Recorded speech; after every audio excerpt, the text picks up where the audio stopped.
Oh, Yeah, so I realize this is quite a DBT focused meetup today, and but I really feel like it's revolutionized the way that we, well, at least personally, I do analytics. In that, you know, I was always wondering how in the past DBAs managed to handle their, you know, their workload when it's just loads of SQL floating around on their hard drive somewhere, and having a scheduler and a resource, you know, manager will, you know, just be far more efficient and more useful. So yeah, David has already sorted a lot of the technical aspects, so I probably won't go through those. But yeah, I work at Bramwell Analytics. We do engineering, strategy, consultancy, that kind of thing, as Oscar's mentioned.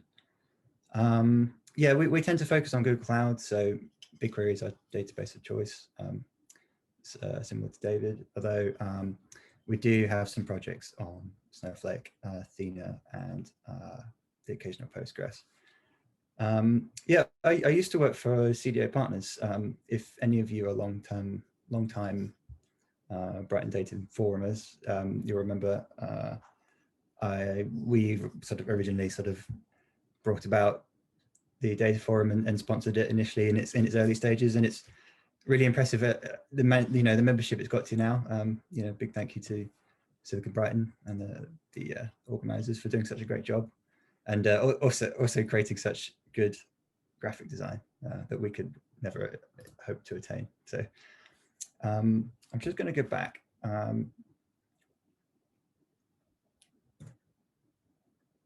Yes, I think I might have skipped this. No, it's fine.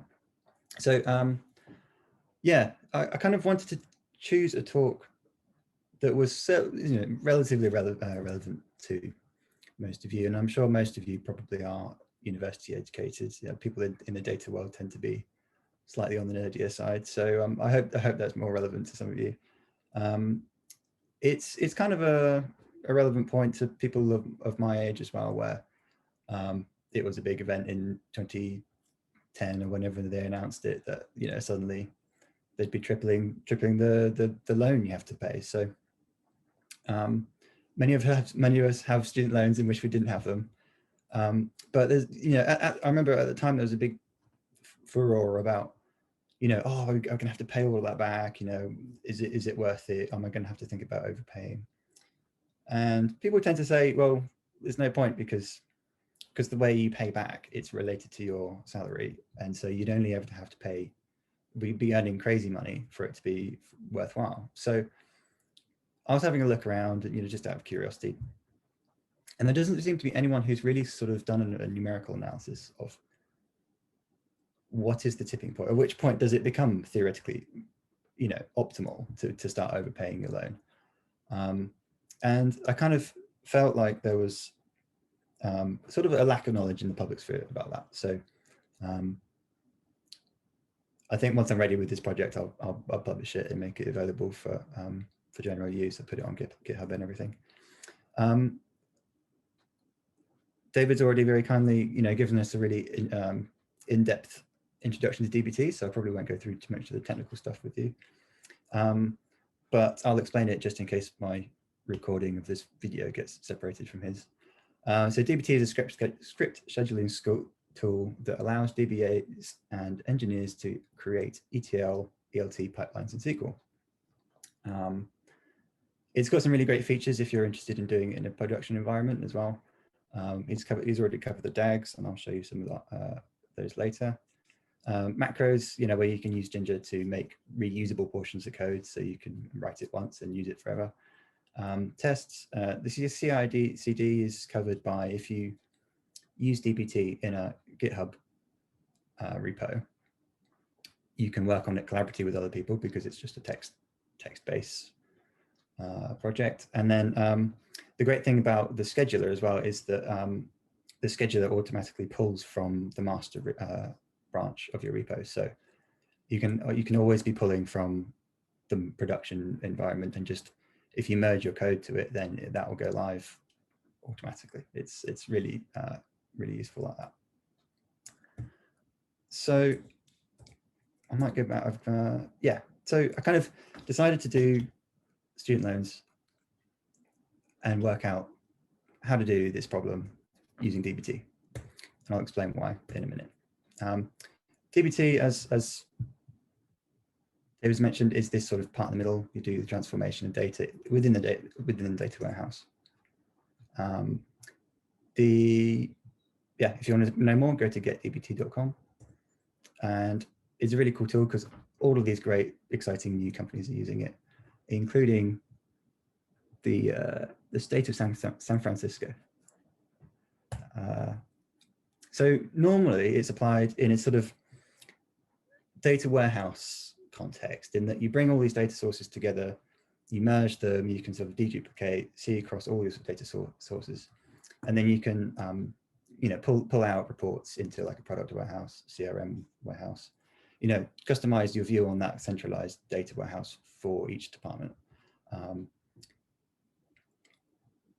This is what we tend to do at Rittman, but all the magic is in this sort of center step.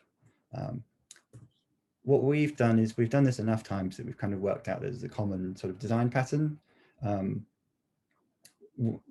show you the DAG in a minute, but once you start having enough models all interacting with each other and sort of building on each other and using each other's output, as you can imagine, it can get quite complicated. So what we've done is sort of create our own IP where we structure it in a certain way, have a design process, so that, and this is sort of building on what's been recommended by Fishtown, is that you bring in your sources at the beginning, and so the sources get brought into the data warehouse, but then also we have a section at the beginning of the DBT transformation, which sort of brings it into the DBT sphere, makes it so that you can reference it within your DBT project, and does a bit of light renaming and data type transformation, that kind of thing. And then we have a layer where we integrate the data together. So you go from sort of data like source specific tables, and then they become generalized ones. So if you had a users table from both HubSpot and Jira and Asana, then you can deduplicate them, combine them, and then you just have users, which makes it far more useful once you start doing analysis. And yeah, that's enough about that. But this is a client DAG we've got at the moment, where, as you can see, it gets quite big and unwieldy. So that's kind of why we've kind of decided to do it that way. So the reason I'm kind of mentioning all that is because I want to say that the way that I've used DBT to solve this problem isn't its usual application. I decided to do it this way because I knew that the power of a database is much more, there's much more processing that can happen behind it than I can do in my head on paper. Because in theory, I think this is actually something that can be solved by someone with good algebra. So I decided to do it my own way. So for those of you who are not familiar with the way that student loans work in the UK, I've focused on, oh yeah, but Oscar's raising his hand. I've decided to focus on Plan 2, which is the one that came in 2012. That's the one that I happen to be on. Actually, I was the first year who happened to graduate on this scheme. So I'm a little bit sour from having missed out. Yeah, so most universities, in the top sort of half of the tier league table will charge, I realize I put a dollar sign there, but £9,000 a year for tuition and £3.5K a year for maintenance. I happen to do 4 years of uni, so I left with £50,000 of starting debt. So yeah, that's quite scary. But when you realize that repayments are related to your income, and the debt is paid off after 30 years, then it kind of becomes less about what your balance is and actually how much you've just paid every month. It's like a tax rather than a loan. So as you can kind of see, there's a reasonable number of variables here. There's not just what you started with. There's the percentage you have to pay. There's your salary. there's how many years there are since you graduated. There's there are even a few more variables. So like, yeah, a lot of people would say, don't worry, just pay the minimum amount every month and you can forget about it, because it's just a constant tax that comes out every month. But because the repayments are related to your salary, at some theoretical point, when you get earning enough, those 9% payments will start to make a difference, in that suddenly you could be paying, I don't know, if you earned £1 million in a year, 9% of 970k is going to wipe your debt out almost immediately.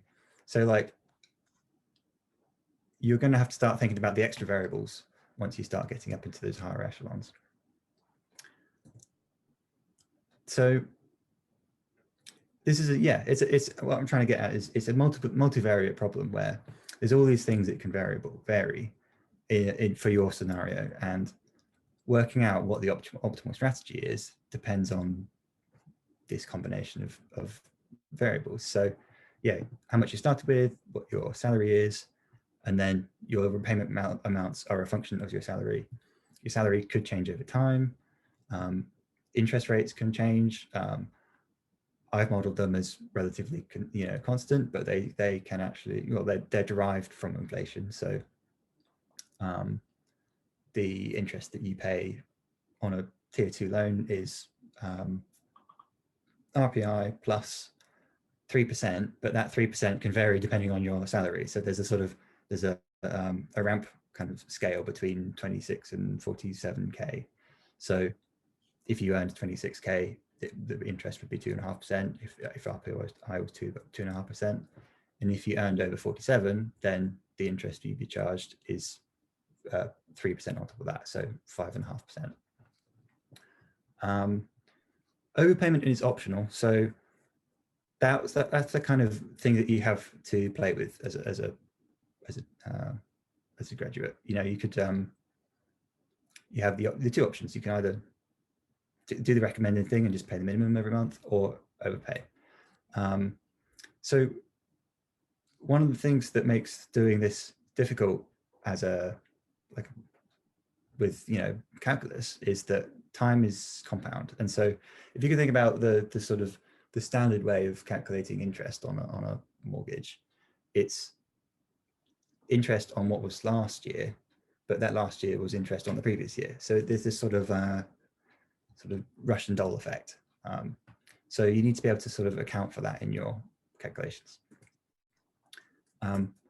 Incidentally, that's not something that's actually easy in SQL, but you can do it in DBT.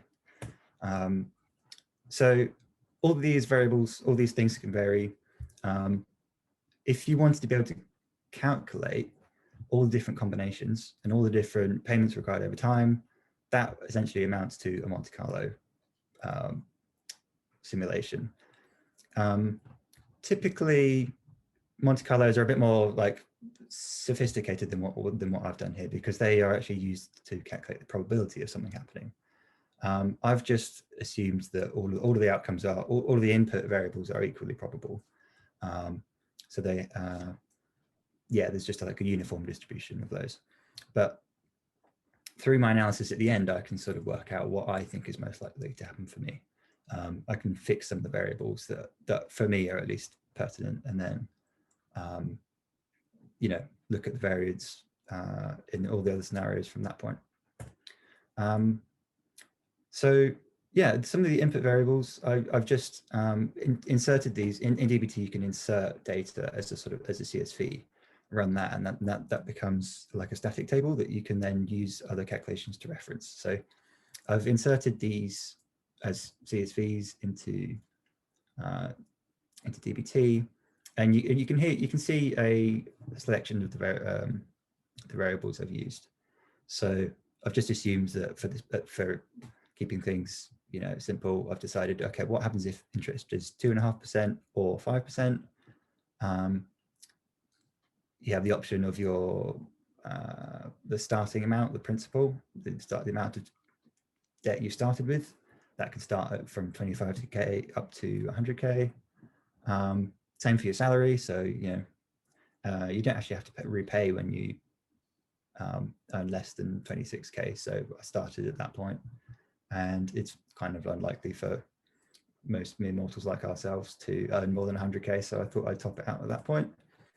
And I also inserted the ability to have a table here where you can insert some theoretical salary ranges.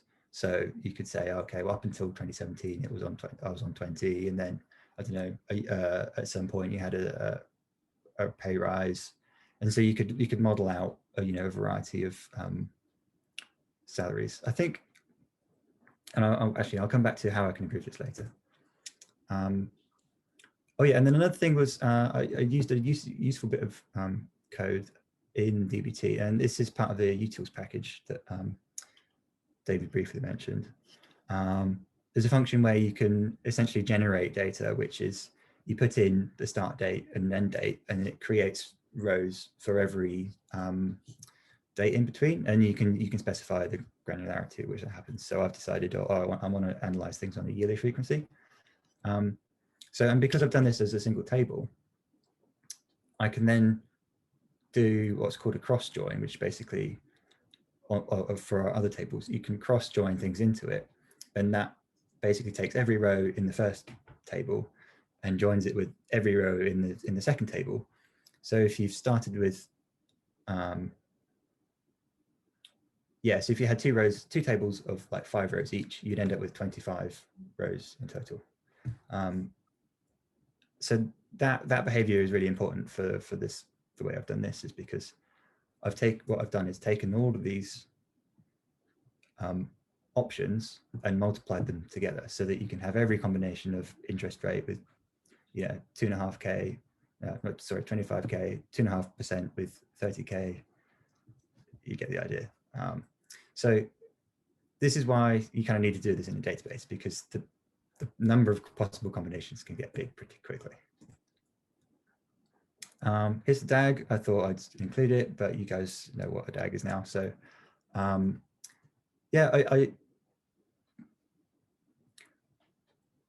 DAGs are really useful in the sense that you can see where your dependencies are, but it doesn't give you a good idea of how the how sort of maintainable or like well structured your project is.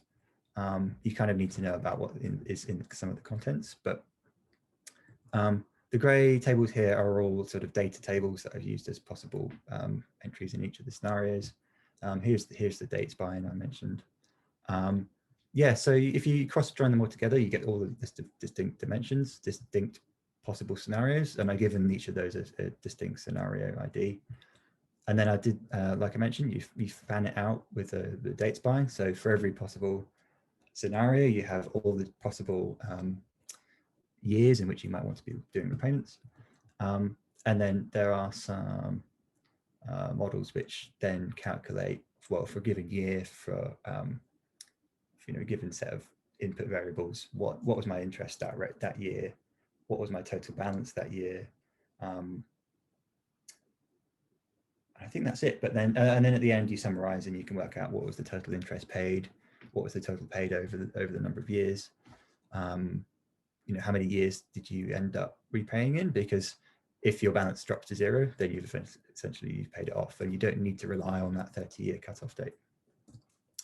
And so when you run DBT, you get an output a bit like this. I think David might have shown, but you can kind of see in the number of rows that's been processed. You start off with a small number and you add more scenarios until you end up with the maximum number of possible scenarios and years.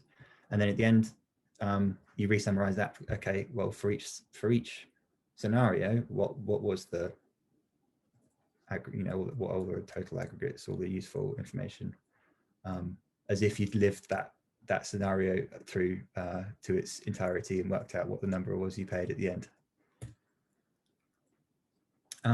Here's a quick table of the output. I know it's probably there's a lot to take in, but this is sort of the big table. So you can see on the left here, for a given scenario, you know, we had a static salary progression type, which is just assume that you've got the same salary all the way through. There are some scenarios where you can have a change of change of salary over time. That was your interest rate in a given year. How many years it was since the start, what your salary was. And then in the last column, it's been cut off, but you know, what was your outstanding balance in that year? I realize I haven't put any of the code in here to show you how any of this is calculated, but if you guys want to, I can show you at the end. And then here's the summary, which is it just groups by scenario, and it sums, you know, what was the, I accidentally clicked something there. It shows you what was the peak balance at when you're at its highest, how much you paid it over the full tenure, how many years it was between starting and ending. So, you know, all of these scenarios happen to get paid off when the debt was wiped after 30 years. And here's just some extra information to help you visualize it, add some more dimensions in. Yeah, and so here's the exciting bit. I didn't know whether if you guys wanted me to do a live demo or just go through the slides, but I might do them in tandem. So this is the risk of doing a live demo, but here we go. So I'm just going to select some filters, and okay, I'll give you like a quick peek, and then I'll go through my sort of insights from this dashboard. So on the left, we've got for a range of given salaries, what is the total paid, and then these are all different scenarios that could occur. This is basically the same visualization, but shown as a table.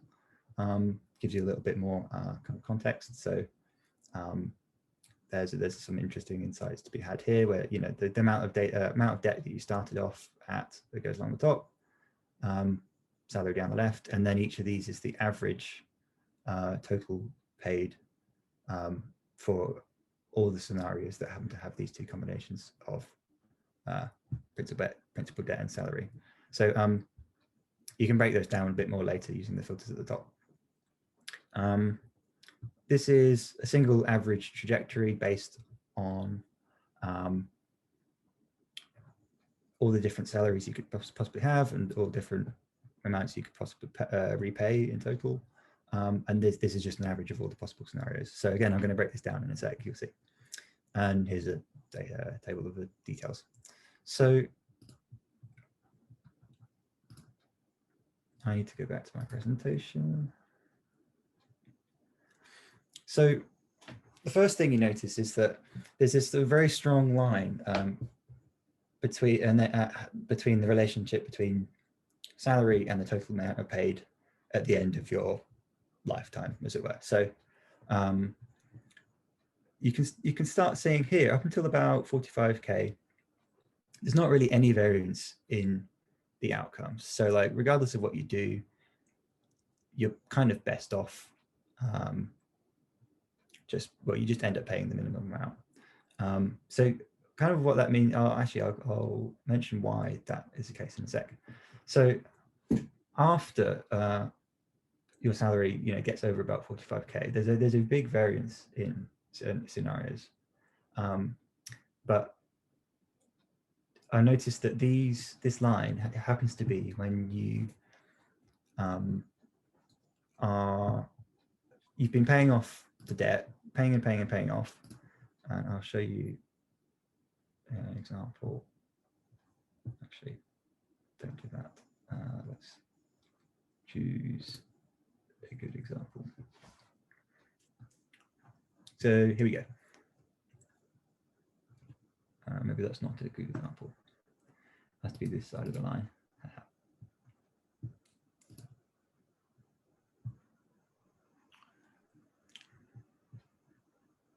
Yeah, so what I've chosen here is that for a given salary and a given total paid, this is the maximum amount for the various combinations. And then what this shows you is that by 2047, that's 30 years after the person started, their balance is just getting to zero. So what that means is this person has paid off all of the principal, so the amount that you initially took out, and all of the interest at the 30-day cutoff. That's the worst case scenario because you've basically paid off all the debt and all the interest. So you don't get the benefit of it cutting off early, and you don't get the benefit of cutting early so that, well, you don't have the benefit of it being wiped, should I say, and you don't have the benefit of it being cut off early because you've accrued less interest over the time. So that's the worst case scenario. Where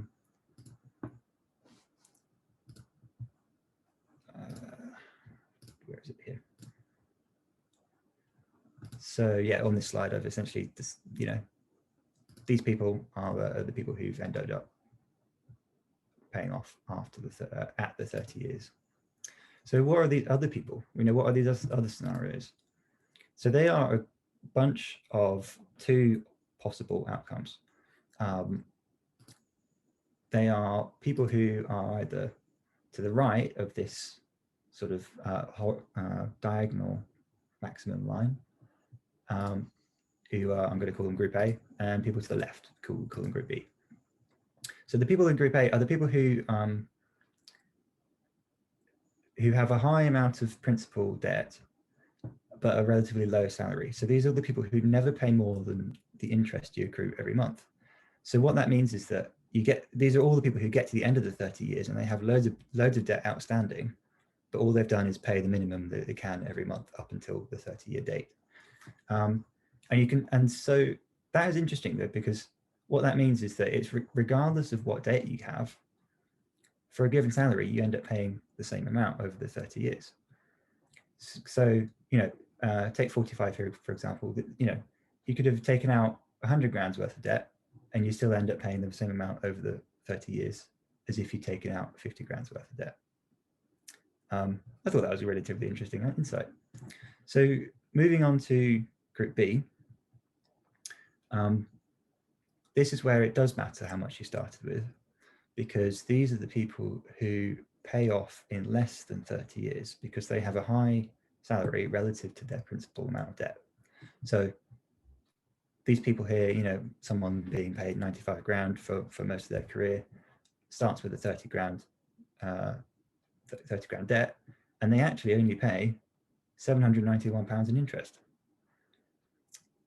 So like you kind of notice that here, at this sort of bottom corner of this table, the debt actually tends towards the amount that you started with. And that makes sense because these people are paying so much that they pay almost all of the debt back off in one payment. And then you only have 1 or 2 years worth of time in which to accrue interest. So like that behavior is actually really interesting because I think I might have, yeah. So I'll probably use this to describe this phenomenon, is that like there is an optimum in which you end up paying the most, or is that a worst case scenario? So you can, if you start with the same amount of debt, if you increase your salary over time, you can kind of go through the worst part of it and come out the other side. And that means that people who earn more can actually pay the same amount over the course of their lifetime as someone who's actually earned less, which kind of feels a bit unfair, really. You kind of think, oh, the people with high salaries should pay more regardless, but it's because of this sort of shortening of the debt lifespan that you can end up paying 66 grand if you earn 100, or you can pay 66 grand if you earn between 50 and 55. So yeah, I've just decided then to filter the dashboard on 50k because that's happened to be my my scenario. I'm sort of following this line of investigation. So if you decide to then say, oh, what are the scenarios if I decide to overpay? Because I fixed the principal at 50k, it kind of narrows down the chart a bit. Otherwise, you end up with just dots everywhere. So this is a really interesting graph, right? So it makes a lot more sense though if I was to draw the line between the dots where you are not overpaying, which is very crudely drawn, these lines. So what does that tell you? So that means basically, if you are below this threshold point where you pay off all of the debt and all the interest at the 30-year point, doesn't make any sense to overpay. You're better off, choosing one of the points on this line and just paying the minimum every month. But after that point, you're actually better off trying to overpay. But the benefits you can get from doing so are less so as you get towards the top, because of the reason I mentioned earlier, is that the faster you pay it down, you don't actually accrue any time in which to get interest. So overpaying, well, you're already overpaying anyway. So what I did then was create this chart, which then maybe more neatly describes it. So I've got my animations wrong here, but so the idea basically being, you can overpay, but like overpay more than you need to, as it were, if you're sort of to the left of this threshold point, and that's bad because you could, at 45k with 50 grand debt, you could end up overpaying by £40,000. But if you just tiptoe the other side of the threshold, you could end up reducing your bill. Well, I've only modeled up to an 8% overpayment. So like if you decided to say add an extra 8% to the 9% of your salary that you already pay, then you could reduce the amount that you pay back by 35 grand. And then at the higher echelons, that effect is reduced because of reasons I've already said. So I haven't really exhausted this line of inquiry fully yet, because the shape of this chart can really change depending on a few factors. And the main one I want to really say is about how your salary trajectory changes over time. I've kind of modeled it almost as if you've got an average salary over the course of your career. But if you take longer to ramp up your payments over time, then that debt will accrue faster, and then that threshold tipping point will be greater. So it might suddenly make sense to overpay once you earn after 150 grand, which is obviously never going to happen. So yeah, we're kind of assuming that you get to a certain earning point and then you coast at that for the rest of your time. Yeah, I need to add a few more scenarios in terms of variable salaries so that you can model that better. And I've also assumed that inflation is constant over time. We've only used it for a single interest rate. So we know we might be in a historical period where you've got low interest rates, but they could rise. We don't know. So yeah, the more, if it's low at the beginning of your career, that is good for your repayments, because it means that the debt grows less while you have a low salary to repay it. But if it's high at the beginning, then you've basically got no chance, because that balance just gets so high early on that it will never make any sense to overpay. So I kind of showed you just how many scenarios there were. There was about 313,000. That was relatively light for BigQuery. So if I added, dynamic salaries, a few more interest rates, variable interest rates even, then you could extend that theoretically to millions of scenarios.